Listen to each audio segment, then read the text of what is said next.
ঘুড়ি ছোটবেলায় কাজিনদের সাথে উড়ানো হয়েছে, তবে ওগুলো মেমোরিজ হয়ে গেছে। হ্যাঁ, বাঙালি সংস্কৃতি আমরা দেখেছি 24 গণ-অভ্যুত্থানের পরে বাঙালি সংস্কৃতি কিছুটা ফিরে আসছে। এর আগে কখনো ঘুড়ি ওড়ানো হয়নি, এই অনুষ্ঠানের মাধ্যমে ঘুড়ি ওড়ানো হচ্ছে। এবং ছোটবেলায় হচ্ছে সব বাসার ছাদে ছোট বাচ্চারা ভাই বোনরা মিলে আমরা ঘুড়ি উড়াতাম।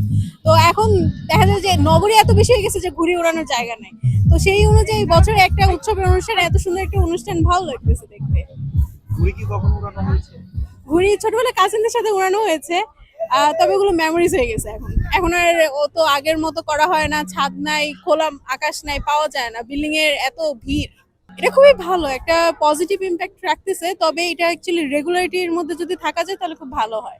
এটা বছরে একবার করলে তো এটা হয় না, একবার করলে দেখা যায় সেই একবারই একটা খেলাধুলার মতো যদি প্রতিদিন মানে আস্তে আস্তে এটা রেগুলার করা হয়, এটা খুব ভালো হবে। কি ভালো লাগছে, এরকম ঘুড়ি উৎসব তো আগে কখনো আমরা হয়নি, আমাদের ঐতিহ্য।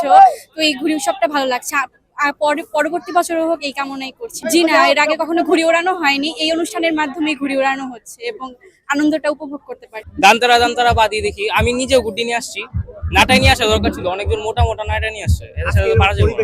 জি, আজকের আয়োজনটা খুব ভালো লাগছে, কারণ এই ঘুড়ি উৎসব যেটা বাচ্চাদেরও মনে একটা ফুর্তি হয় আর কি, যে ঘুড়ি উৎসব।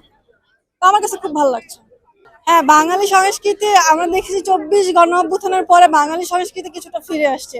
এর আগে আমাদের দেখা গেছে ঈদ উদযাপন দেখা গেছে আত্মীয় স্বজনের বাসায় ঘুরে ঘুরে বেড়ানো হতো। এখন বিভিন্ন উৎসবের মাধ্যমে ঈদ মিছিল, গতকালকে আমরা ঈদ মিছিলে ছিলাম, খুব আনন্দ করেছি। আর বাচ্চাদের নিয়ে যারা অভিভাবকরা আছে, বাচ্চাদের নিয়ে পার্কে ঘুরতে আসছে, তারাও ঘুড়ি উৎসবে খুবই উৎফুল্লভাবে অংশগ্রহণ করছে।